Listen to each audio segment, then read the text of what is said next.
Hace años, conocí la historia de que hace años un pastor muy reconocido comenzó a notar algo extraño. Que su iglesia crecía, había miles de personas que asistían cada semana, las prédicas eran aplaudidas, la gente lloraba, se emocionaba. Desde afuera todo era un éxito, pero una noche en privado, el pastor dijo algo que luego impactó a muchos líderes. Hace tiempo no siento que Dios me hable, pero aprendí a predicar igual. Algo fuerte allí, pero bueno, al principio él sentía que era una etapa, quizás de, como por así decirlo, que se sentía en blanco, ¿no? Que no sentía que estaba la presencia de Dios, y eso es realmente preocupante, pero y así, él hizo lo que muchos harían. Preparó mejor sus sermones, usó más ilustraciones, afinó su oratoria y funcionó realmente. La gente seguía llegando, las emociones seguían y el ministerio crecía.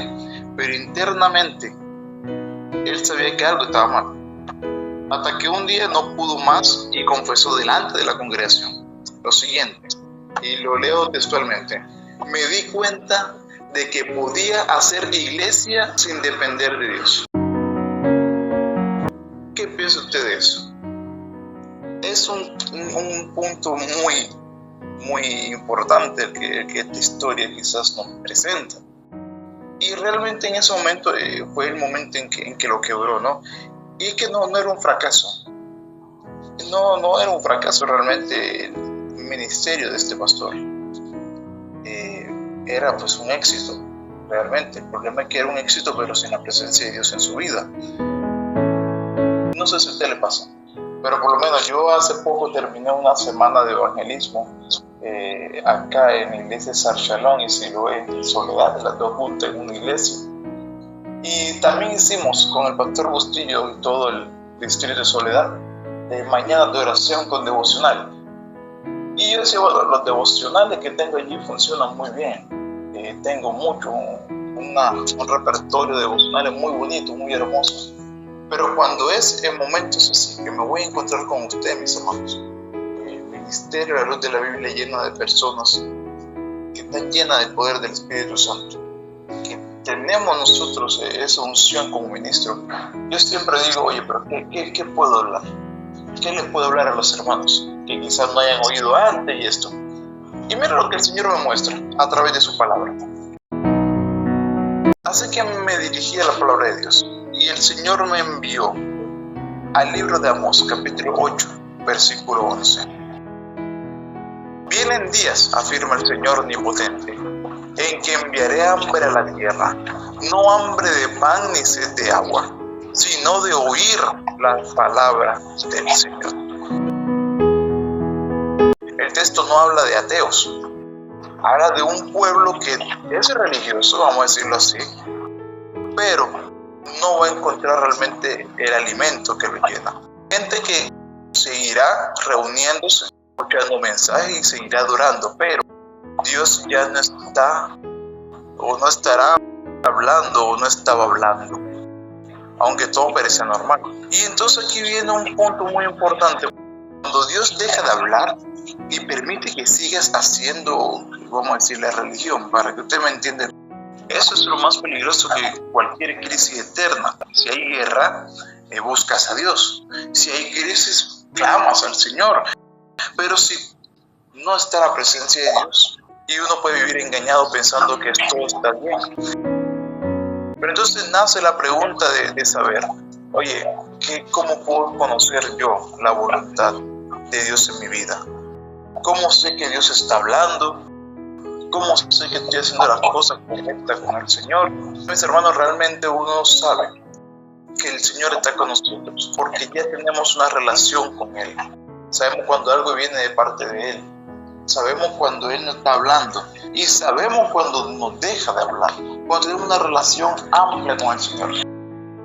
Muchas veces como predicadores nos jactamos de nuestra propia prudencia.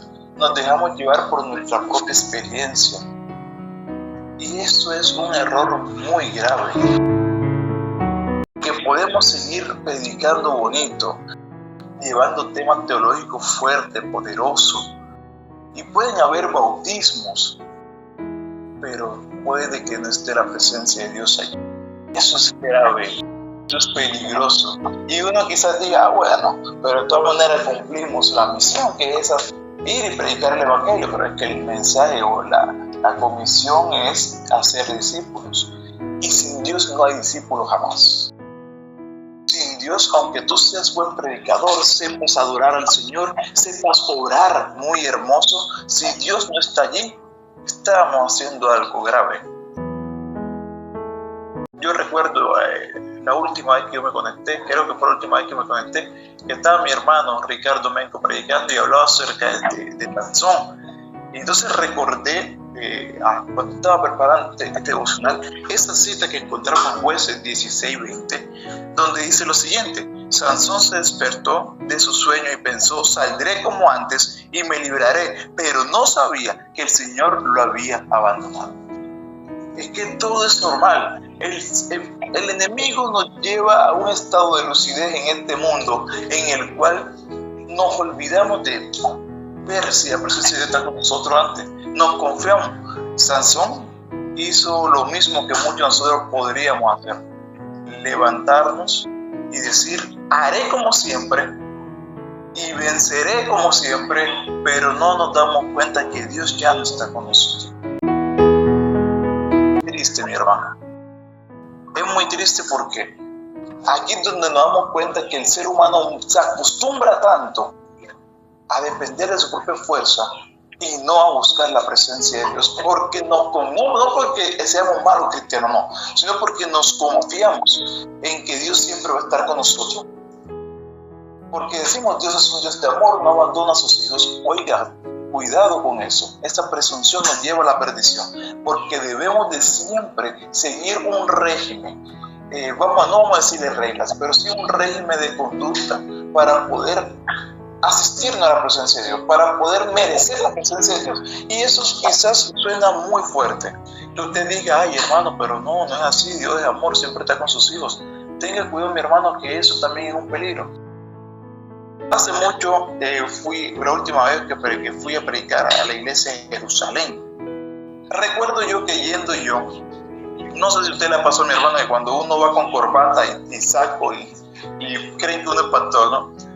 Y yo siempre voy temprano para ver cómo transcurre el programa de escuela sabática, el repaso de la lección. Y yo voy estando ya en el repaso de la lección, yo voy con un hermano mío, que siempre me gusta ir acompañado de esos mis hermanos jóvenes, porque hay muchos que se han apartado. En ese momento no estaba casado, así que no tenía esposa para llevar. Me llevé a uno de mis mejores amigos con el que crecí en el Evangelio. Cuando llegamos, estaban todas las clases reunidas y acá atrás había un grupo que no se estaban reuniendo en clase. Yo pregunto, oye, ¿por qué no están reunidos? Vamos a reunirnos acá, vamos a hacer una clase nosotros. Ah, listo, perfecto. Y comenzamos a hablar. Yo recuerdo muy bien que en este momento la lección estaba hablando acerca del amor de Dios. Esa lección fue muy controversial. Y estamos hablando en la clase. Yo le digo a mis hermanos, ¿en qué parte de la Biblia dice que Dios ama al pecador y aborrece al pecado? Y una hermana dice, sí, hermano, lo dice en el libro X. Y yo, hermana, busque la cita. Y ella, no, pero es que no estoy viendo esta. Yo, bueno, mi hermano, no se preocupe. No es por nada, pero eso no está en la Biblia. Ninguna parte de la Biblia dice que el Señor ama al pecador y aborrece el pecado. Eso lo dijo Mahatma Gandhi, un político religioso. Entonces, ¿qué es lo que sí dice la Biblia? Bueno, decíamos varias citas. Dios aborrece al que hace, y así muchas citas, tantas. El Señor aborrece a los pecadores, aborrece a los que no buscan su presencia. Eso sí lo dice la palabra de Dios. Pero entonces nosotros muchas veces nos confiamos. Decimos, ay, como yo soy hijo de Dios, Dios siempre va a estar conmigo. En 1 Samuel capítulo 28, versículo 6.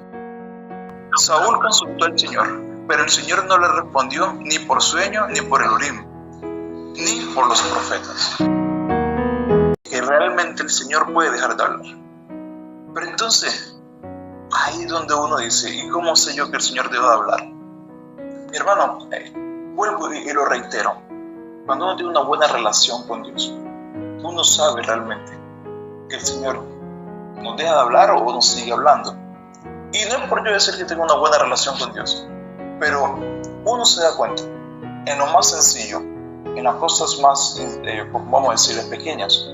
El Señor nos habla y uno lo nota realmente. Y les voy a contar un testimonio que me pasó justamente ayer. Y con el testimonio no quiere decir que yo tenga la mejor relación con Dios, no, claro que no. Si somos sinceros, uno también puede decir, me falta mucho para tener aún esa buena relación a la cual quiero llegar a tener con Dios. Pero miren lo que me pasa el día de ayer. El día de ayer yo yendo a trabajar, ya tenía varios días sin trabajar. Bueno, en realidad sí estaba trabajando, pero no estaba recibiendo el dinero así como tal, solamente para pagar a aquellos trabajadores. Y como tal ganancia para mí no, sino lo poco que puedo aportar a la casa. Yo me daba por bien servido, ¿no? Con que le pueda responder a mi esposa. Ya, yo digo, bueno, bien, pero yo veía el bolsillo, nada más tenía un billete de 2,000 pesos. Y yo, bueno, ahí el Señor me bendecirá. Y justamente el día de ayer, voy a la casa de un servicio que tenía, llego al conjunto, me reporto en reportería, en recepción, él llama y dice, no, que ellos cancelaron, dice, ya, pero no me cancelaron a mí, no, pero que ya no necesitan el servicio. Ya, bueno, listo, no hay problema. Entonces yo llamo al cliente, me dice, no, es que ayer ya vinieron otros muchachos a trabajar, como tú me dijiste que los sábados no podía, entonces no quería esperarte el domingo. Bueno, esto, pero para la próxima avisa, porque no está de más, ¿cierto? Ser bien educado y avisar que ya vinieron unos técnicos. No, sí, claro, se me olvidó, se me pasó, listo, vale, no se preocupe. Y él me dice, no, si quieres te pago la avenida. Y yo, no se preocupe. Y yo, eso no me da ni me quita, no se preocupe. Y yo me voy a la casa y uno va un poco chico palado, ¿no? Pero entonces yo digo, señor, se cerró una puerta, pero fue de parte humana. Ábreme tú la puerta que necesitas abrir hoy. Y yo llegando a la casa, justamente me salen como 8 servicios para ir a trabajar. Y yo, no, tengo que organizarme. Y me organicé donde me convenía más. Había uno en la playa. No, ese no, este tal. Comenzamos a cuadrar. Y pues tenía 2 servicios. Una instalación aquí cerca de mi casa. Y pues un arreglo de un aire acondicionado en el barrio de Las Nieves. Y bueno, yo llamo a un muchacho que trabaja conmigo, vamos a hacer la instalación. Hicimos la instalación rapidito, ¿no? Y allí yo, qué bonito, ¿no? Un trabajo bien hecho, rapidito, elegante, satisfecho. Llegamos acá a la casa, lo dejo a él en su casa y yo me voy para el barrio Las Nieves. Y yo camino al barrio Las Nieves, yo voy asustado porque claro, Las Nieves no es como que tenga buena fama, y mucho menos donde yo iba, que estaba cerca de Rebolo. Y yo digo, Señor, guarda mi vida, protégeme. Pero yo le dije, Señor, pero la verdad es que yo voy confiado. ¿Sabes por qué, Señor? Porque si tú no quieres que yo vaya, ya lo hubieras impedido. Ya hubieras hecho que esta moto se dañe. Y yo lo digo así. Y yo digo, es más, Señor, si tú no quieres que yo vaya, ni permita que yo llegue a la 30. Pero yo iba manejando en ese momento mientras hablaba con el Señor y yo llego a la 30 y yo digo, no, Señor, es tu buena voluntad que yo vaya. Así que yo voy, llego a la casa, parqueo, arreglamos esto. El daño se arregló inmediatamente, la persona quedó contenta conmigo, le gustaba mi forma de hablar, mi forma de tratar y eso, yo oiga, elegante y tal. Oiga, se nota que usted es cristiano, ¿verdad? Yo sí, claro, yo soy cristiano y de la iglesia adventista. Oiga, qué hermoso. Sí, mi abuela era adventista, ya hace años no veo una iglesia adventista. Y bueno, ¿qué esperan para volver? Nada se le impide realmente, ya usted está viejo. Usted no necesita ser joven para poder ir a la iglesia, permiso del padre, no, vaya a la iglesia. Y ya con eso no también evangeliza, mi hermano, créale. Pero entonces él me dice, no, dale, listo. Estábamos hablando de otra cosa y eso, y se me hizo tarde, tengo que ir a buscar a mi esposa. Vale, listo. Yo tomo la moto bien bonita, elegante, funcionando bien, y me voy desde la 18,18 hasta la vía 40,77. Allí llego a las 30, por toda la 30 paso aduana, todo, y la moto funcionando normal. Llego por mi esposa, la moto allí funcionando normal, mi esposa se sienta en la moto y la moto se apaga. Y yo, ahí ve, ¿qué pasa aquí? Y yo prendiendo, y yo, no, se soltó un cable. Desarmo la moto, veo que hay un cable suelto, el cable, lo pego y nada, la moto no prendió. Oye, y comencé a revisar, eso para las 5:15. Comencé a revisar todo lo que yo pensé que podría hacer, nada. Se acercó un muchacho, un señor, pues me dice, oye, ¿qué le pasó? No prende. Bueno, yo tengo uno igual, ven, vamos a revisar esto, y revisamos todos mis hermanos y nada, o sea, se supone que debía de prender. No funcionó. El hombre se fue, me ayudó en todo lo posible, pero nada, no dio chicle, como uno diría. Así que bueno, yo llamo a mi padre llega en la moto de él para revisar qué pasó y demoramos allí, mi hermano, hasta las 9 de la noche. Y la moto todavía es la hora y no funciona. Y yo realmente me pude haber enojado, pude haber renegado, pero en todo tiempo el Señor me recordó la oración que yo había hecho. Señor, si tú no hubieras querido que yo fuera el barrio de la nieve, yo hubiera dañado la moto. El problema es que esa oración no era para el barrio de la nieve, porque les aseguro, mi hermano, y estoy convencido de que algo me hubiera pasado de camino a mi casa con mi esposa. Se lo aseguro. Y no porque yo diga, ay, yo me lo sé todo, porque el Señor me lo mostró. Y ahí es donde uno dice, el Señor me está hablando, el Señor me muestra las cosas, el Señor está conmigo. Y entonces uno realmente, ¿cómo reconoce que la voz de Dios está con nosotros? Porque nosotros ya hemos hablado con Él y Él nos responde. Y muchas veces también el Señor nos habla antes de nosotros hablarle a Él. Y uno realmente conoce a nuestro Padre cuando tenemos la relación con Él. Así que, mis hermanos, tengamos mucho cuidado con esa presunción de ser líderes de iglesia, predicadores, evangelistas, misioneros, pastores, teólogos. No podemos atarnos a nuestra propia prudencia, porque llegarán días complicados, difíciles para la tierra, como lo dice en el libro de Amós. Quizás no es profético en nuestros días o días futuros, pero es profético cuando uno lo lee, conociendo cómo están las cosas hoy en día. Porque en el versículo, recordemos que leímos a Amós 8:11, pero si leemos Amós 8:12, dice que la gente vagará de mar a mar. Cuidado con él. Vagará por toda la tierra, de mar a mar, buscando la palabra del Señor y no la encontrará. Pero mientras tanto, ¿qué estamos haciendo? Estamos alimentando esa palabra que en algún momento faltará. Tengamos mucho cuidado con una actividad espiritual sin aprobación divina. Mateo 15:8 nos dice: este pueblo de labios me honra, pero su corazón está lejos de mí. Tengamos mucho cuidado, mis hermanos, porque nosotros tenemos que romper ese esquema de pensar que Dios está en los milagros, que Dios está en los bautismos, que hay una actividad espiritual cuando vemos llanto, vemos personas que se quiebran de corazón. Y no, eso es emoción.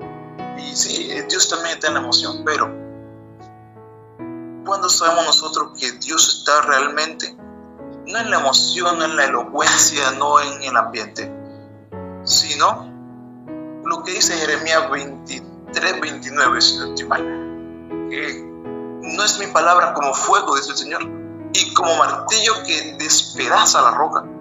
Esa es la palabra de Dios, que quiebra, que confronta, que transforma, incluso que incomoda. Ese es el Señor hablando. Porque tú no puedes sentir que el Señor te está hablando en un tema que no sientes que te está confrontando. Cuando te confronta un tema, una palabra, ese es el Señor hablando realmente. Así que, mis hermanos, en esta mañana no les vine a traer un tema preparado para ustedes, sino un tema que el Señor preparó para mí. Como les decía al principio, ¿no? Uno quizás se deja llevar por esa conducta de hombre. Oye, ¿qué preparo? ¿Qué tema preparo que impacte, que impresione, que enseñe? No. El que impacte, impresione y enseña es el Señor. Y de hecho, eso ahí no está el Señor muchas veces, sino en que enseñe la verdad y que esa verdad muchas veces incluso nos confronte, pero es la verdad. Y es así, mis hermanos. Así que quiero invitarlos, mis hermanos. El peligro no es perder la Biblia, no es cerrar iglesias. El peligro es seguir haciendo todo sin darnos cuenta que Dios ya no está hablando. Así que, mis hermanos, tengamos una relación más constante con Dios. Que en todo momento podamos solo escuchar su voz y que cuando nos falte su voz la reconozcamos. Y supliquemos como Jacob a que no te vayas, tu presencia no se vaya de mí hasta que me bendigas. Y estar allí siempre, encontrarnos con nuestro Padre, porque Él está dispuesto a encontrarnos. Busquémoslo y hallémoslo mientras aún pueda ser hallado, mis hermanos. Que el Señor me lo bendiga, que la paz de Dios sea sobre cada uno de ustedes. Espero que el Señor haya podido tocar una parte en su corazón, inquietud allí para que usted se vea qué hace falta en su vida personal y pueda mejorar esa parte para poder transformar vidas también que están muchas veces más que necesitan más de la presencia de Dios que de alguna otra cosa.